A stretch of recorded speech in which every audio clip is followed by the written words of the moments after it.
እስራኤልም ልጆች በእግዚአብሔር ፊት እንደገና ክፉ ሥራ ሠሩ። እግዚአብሔርም በፍልስጥኤማውያን እጅ 40 ዓመት አሳልፎ ሰጣቸው። ከዳን ወገን የሆነ ማኑሄ የሚባል አንድ የጾርዓ ሰው ነበር። ሚስቱም መካን ነበረች፣ ልጅም አልወለደችም።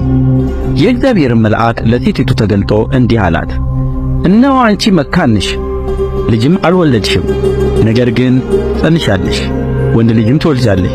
አሁንም ተጠንቀቂ፣ የወይን ጠጅ የሚያሰክርም ነገር አትጠጪ፣ ርኩስም ነገር አትብዪ። እነሆ ትጸንሻለሽ፣ ወንድ ልጅም ትወልጃለሽ። ልጁም ከእናቱ ማኅፀን ጀምሮ ለእግዚአብሔር የተለየ ናዝራዊ ይሆናል። በራሱ ላይ ምላጭ አይደርስበትም። እርሱም እስራኤልን ከፍልስጥኤማውያን እጅ ማዳን ይጀምራል። ሴቲቱም ወደ ባሏ መጥታ አንድ የእግዚአብሔር ሰው ወደ እኔ መጣ፣ መልኩም እንደ እግዚአብሔር መልአክ እጅግ የሚያስደነግጥ ነበር። ከወዴትም እንደመጣ አልጠየቅሁትም፣ እርሱም ስሙን አልነገረኝም። እርሱም እነሆ ትጸንሻለሽ፣ ወንድ ልጅም ትወልጃለሽ። ልጁም ከእናቱ ማኅፀን ጀምሮ እስኪሞት ድረስ ለእግዚአብሔር የተለየ ናዝራዊ ይሆናልና አሁንም የወይን ጠጅ የሚያሰክርም ነገር አትጠጪ፣ ርኩስም ነገር አትብዪ አለኝ ብላ ተናገረች። ማኑሄም ጌታ ሆይ የላክኸው የእግዚአብሔር ሰው እባክህ እንደገና ወደ እኔ ይምጣ፣ ለሚወለደውም ልጅ ምን እንድናደርግ ያስገንዝበን ብሎ ወደ እግዚአብሔር ለመነ። እግዚአብሔርም የማኑሄን ድምፅ ሰማ። የእግዚአብሔርም መልአክ እንደገና ለሴቲቱ በእርሻ ውስጥ ተቀምጣ ሳለች ተገለጠላት። ባሏ ማኑሄ ግን ከእርሷ ጋር አልነበረም። ሴቲቱም ፈጥና ሮጠች፣ ለባሏም እነሆ በቀደም ዕለት ወደ እኔ የመጣው ሰው ደግሞ ተገለጠልኝ ብላ ነገረችው። ማኑሄም ተነስቶ ሚስቱን ተከተለ። ወደ ሰውየውም መጥቶ ከዚህ ሴት ጋር የተነጋገርህ አንተ ነህን? አለው። እርሱም እኔ ነኝ አለ። ማኑሄም ቃልህ በደረሰ ጊዜ የልጁ ሥርዓት ምንድር ነው? የምናደርግለትስ ምንድር ነው? አለው። የእግዚአብሔርም መልአክ ማኑሄን ሴቲቱ ከነገርኋት ሁሉ ትጠንቀቅ፣ ከወይንም ከሚወጣው ሁሉ አትብላ፣ የወይን ጠጅንም የሚያሰክርንም ነገር አትጠጣ፣ ርኩስም ነገር ሁሉ አትብላ፣ ያዘዝኋትን ሁሉ ትጠብቅ አለው። ማኑሄም የእግዚአብሔርን መልአክ የፍየል ጠቦት እስክናዘጋጅልህ ድረስ እባክህ ቆይ አለው። የእግዚአብሔርን መልአክ ማኑሄን አንተ የግድ ብትለኝ መብልህን አልበላም፣ የሚቃጠለውንም መሥዋዕት ማዘጋጀት ብትወድ ለእግዚአብሔር አቅርበው አለው። ማኑሄም የእግዚአብሔር መልአክ መሆኑን አላወቀም ነበር። ማኑሄም የእግዚአብሔርን መልአክ ነገርህ በደረሰ ጊዜ እንድናከብርህ ስምህ ማን ነው? አለው። የእግዚአብሔርን መልአክ ስሜ ድንቅ ነውና ለምን ትጠይቃለህ? አለው። ማኑሄም የፍየሉን ጠቦትና የእህሉን ቁርባን ወስዶ በድንጋይ ላይ ለእግዚአብሔር አቀረበው። መልአኩም ተአምራት አደረገ። ማኑሄና ሚስቱም ይመለከቱ ነበር። ነበልባሉም በመሠዊያው ላይ ወደ ሰማይ በወጣ ጊዜ የእግዚአብሔር መልአክ በመሠዊያው ነበልባል ውስጥ ዐረገ። ማኑሄና ሚስቱም ተመለከቱ፣ በምድርም በግንባራቸው ተደፉ። የእግዚአብሔርም መልአክ ዳግመኛ ለማኑሄ ለሚስቱ አልተገለጠም። ያን ጊዜም ማኑሄ የእግዚአብሔር መልአክ መሆኑን አወቀ። ማኑሄም ሚስቱን እግዚአብሔርን አይተናልና ሞት እንሞታለን አላት።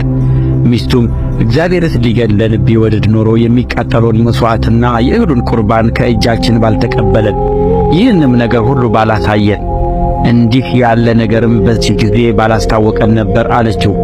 ሴቲቱም ወንድ ልጅ ወለደች፣ ስሙንም ሶምሶን ብላ ጠራችው።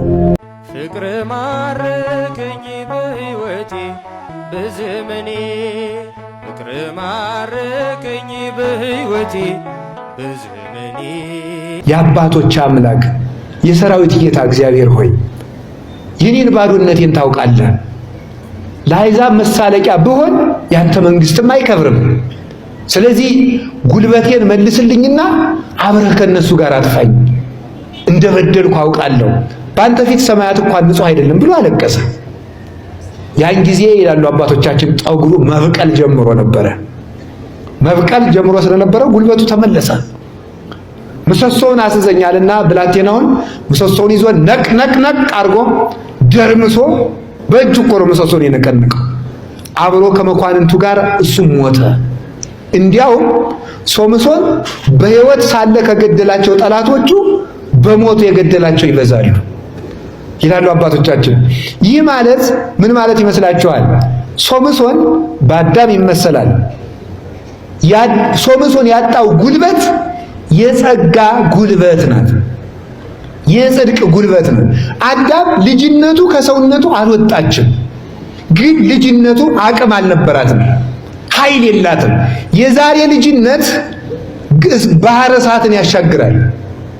ፍቅር ማረከኝ በሕይወቴ በዘመኔ ፍቅር ማረከኝ በሕይወቴ በዘመኔ።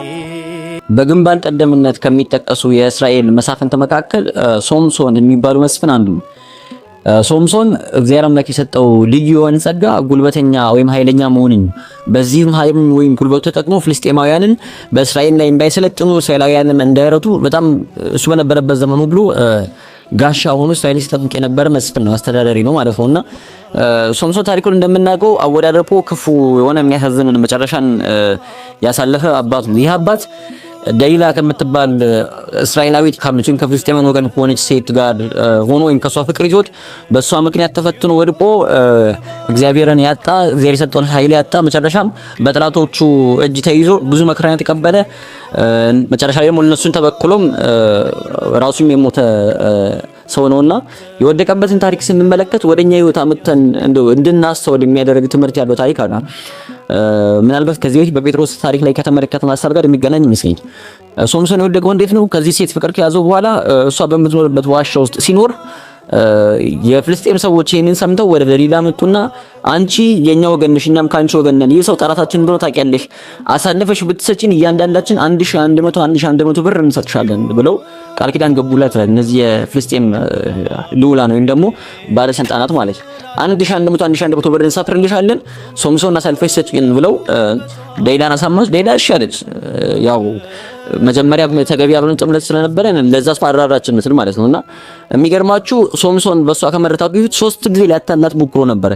ኃይል ምን ላይ ነው ያለው እባክህ ንገረኝ ብላ ስታስጨንቀው መጀመሪያ ነገራት በእርጥብ ጠፍር ብታስሪኝ በቃ ጉልበት እንደኝ ተራሰው ሆናለሁ ብሏት ነበርና እርጥብ ጠፍር ፈልጋ መታሰረችው ይላል። ሶምሶን እርጥብ ጠፍር ፈልጋ መታሰረችው። ከዛ ጠላቶች መጥተው በስትለው ሶምሶን ብድግ ብሎ ተነሳ፣ ጠፍሩን ተበጠሰ፣ ሊይዞ አልቻለም።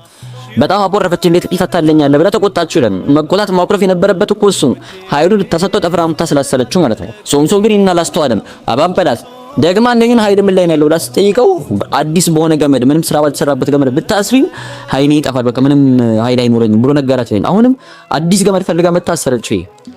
በጣም እንዴት ዘንክ ታሪክ ነው። አሁንም ግን ሶምሶን ጠላቶች መጥቶ ስትለው ብድግ ብሎ ተነሳ፣ ገመዱ ይዟ አልቻለም፣ ቀነጠችው። በዚህም ጊዜ አቆረፈች። ለሶስተኛ ጊዜ አታታለኝ እውነቱን ንገረኝ ብላ ስታስጨንቀው ጸጉሬን ከሐር ጋር ሊጎነጉኙና ብቸኪው በችንካር ብቸኪው በቃ ከዛ በኋላ ኃይል አይኖረኝ ብሎ ነገራት ይላል። የሚገርማችሁ ቁጥ ብለሽ ጉባ ሰራችሁ እንሽን ከሐር ጋር እየጎነጎነች ማለት ነው። ከዛ በኋላ ግን ጠላቶች መጡን በስትለው አሁንም ያ ነገር ሊይዘው ሊያስፈው አልቻለም። በዚህ ጊዜ በጣም አኮረፈች፣ በጣም አዘነች። እንዴት ወድሻለሁ ትለኛለህ? ልብ ከኔ ጋር አይደለም አለችው። ነዘነዘችው፣ ዘበዘበችው፣ ነፍሱን እስከ ሞት ድረስ አስጨነቀቻት። ይህን ጊዜ ሶምሶን የልብ ሁሉ አውጥቶ ነገራት። እኔ ናዝራዊ ነኝ፣ በፀጉሬ ላይ ምላጭ አርፎ ስለታረፈ ያከም ፀጉሬን ብላጭ ኃይሌን ሁሉ አጣል ሁሉ ነገራት። እሷም እያባበለች አቅፋ እያባበለች ጉልበቷን ያስተኛችው በጓዳዋ ከደበቀቻቸው ፍልስጤማውያን ጎረምሶች መካከል አንዱ መጥቶ ሶምሶን በተኛበት ፀጉሩን ቆረጠው ማለት ነው። ከዛ በኋላ ሶምሶን ጠላቶች መጡ ሲባል ሶምሶን መነሳት አልቻለም። ኃይልን አደርጋለሁ በጉልበት እነሳለሁ ቢልም ጉልበት ሊኖረው አልቻለም ማለት ነው። በዚህ ጠላቶቹ መጡ፣ አይኖቹን አጠፉ፣ ይዘውት በባርነት ወፍጮ ከአህያ ጋር ወፍጮ ያስፈጩት ለዘመናት ተበክረውት። አሁን እንግዲህ ሶምሶን ታሪክ ስንመለከት አንድ ጥያቄ ያስነሳል። ሶምሶን ለምንድን ነው የማይሸሽ? ሁለቴ ሶስቴ ስትገዳው ለምንድን ነው አብሮት የተቀመጠው? ነፍሱ እስከ ሞት ድረስ ስታስጨንቀው ምን ጥቅም ሊያገኝበት ነው? ያቺ ሴት ሲሰማት ነበር። ግን አንድ ጊዜ ገመዳም ታስታስረው አይቺን ለኔ አጥቶኝ ኃይልን ታሰጣኝ ፈግዚያ ለትረየን ቆርጣ ተነስታለች። ምን ይሸሻት አይገባም ነበር ወይ የሚል ጥያቄ ያስነሳል። ግን በሶምሶን ላይ ለመፍረድ የሚሆን ሞራል ማናችንም የለን። ምክንያቱም እኛም የምናደርገው ነገር ከዚህ የተሻለ አይደለም። የሆነ ቦታ ከሄድን እዛ ቦታ በመሄዳችን ምክንያት ኃጢአት እንደምንሰራ እያወቅን የምንሄድባቸው ቦታዎች አሉ። ያንን ሰው ካገኘነው ከዛ ሰው ጋር ኃጢአት እንደምንሰራ እያወቅን የምናገኛቸው ሰዎች አሉ። አንድ ጊዜ አይደለም፣ ሁለት ጊዜ አይደለም፣ ብዙ ጊዜ ተፈትነን የወደቅንባቸው ኃጢአቶች አሉ። ብዙ ጊዜ ተፈትነን ብንወድቅም ግን አይ በቃ በዚህኛው ዙር አሸንፈዋለሁ፣ በዚህኛው ዙር እታገለዋለሁ፣ በዚህኛው ዙር አልወድቅ እያልን ራሳችንን እያባበልን የምንወርቅባቸው ከእግዚአብሔር የምንለይባቸው ኃጢአት በደል ሰርተን የምንቆሽሽባቸው የምንረክስባቸው ኃጢአቶቻችን በጣም ብዙ ናቸው። ተሳስተን ከምንሰራቸው ኃጢአቶቻችን እያወቅን በድፍረት የምንሰራቸው በዚህኛው ዙም እንኳን አልወርቅ እያልን ራሳችንን እያታለልን የምንሰራቸው ኃጢአቶቻችን በጣም ብዙ ናቸው። መሸሽ እያለብን ባለመሸሻችን ሰው ሁሉንም ኃጢአት ተጋፍጦ አያሸንፍም። የማንጋፈጣቸው የምንሸሻቸው በደሎች ይኖራሉ። መሸሽ እየኖረብን አቅም እንደሌለን እያወቅን የምናያቸው ፊልሞች፣ የምናያቸው መጽሐፍት፣ የምናገኛቸው ሰዎች፣ የምንሄድባቸው ቦታዎች በጣም የኛ ደሊላዎች በጣም ብዙ ናቸው። እያወቅን የምንወርቅባቸው ማለት ነውና መሸሽ ይገባል። አንዴ ሁለቴ ወርቀን ተፈትነን ካቃትን ሶስተኛ ጊዜ መሞከር አይጠበቅብን። በቃ መጨረሻችን ሞዴል እንደሆነ ተረድተን መሸሽ ብቻ ነው የሚያዋጣንና ሶምሶን መሸሽ በነበረበት ሰዓት ስላልሸሸ ማምለጥ በነበረበት ሰዓት ስላላመለጠና ቆይ በዚህኛው ዙር ሌላ ዘዴ ፈልጌ አታልላታለሁ፣ ቆይ በቀጣዩ ሌላ ዘዴ ፈልጌ አታልላታለሁ እያለ ለማታለል ይሞክር ስለነበረ ራሱን ከማስጣል ይልቅ ያንን ኃጢአት ትሪክ ለማድረግ ይሞክር ስለነበረ ነው ወደቀውና እኛም ከማምለጥና ከእግዚአብሔር ጋር ከመጣበቅ ይልቅ ኃጢአትን ትሪክ ለማድረግና የሆነ ዘዴ የሆነች መፍትሄ ለመፈለግ በመናደርገው ጥረት ውስጥ እግዚአብሔርን እናጣልና እንደዛ ከመሆን እግዚአብሔር አምላክ ይሰውረን ማለት። ስለዚህ ምን ጊዜም ሁሉንም ኃጢአት መታገል እንደማይገባ ተረድተን የምንሸሻቸው የምናመልጣቸው በደሎች ስላሉ አንዳንድ ነገር በመሸሽ ባለመጋፈጥና ወደ እግዚአብሔር በመሮጥ በማምለጥ ብቻ ልናሸንፈው እንደምንችል በመረዳት በዚህ መልኩ ራሳችንን ልናድን ይገባናል ማለት ነው። እግዚአብሔር አምላክ የልቦናችንን ደጅ በቸርነቱ ይክፈትልን።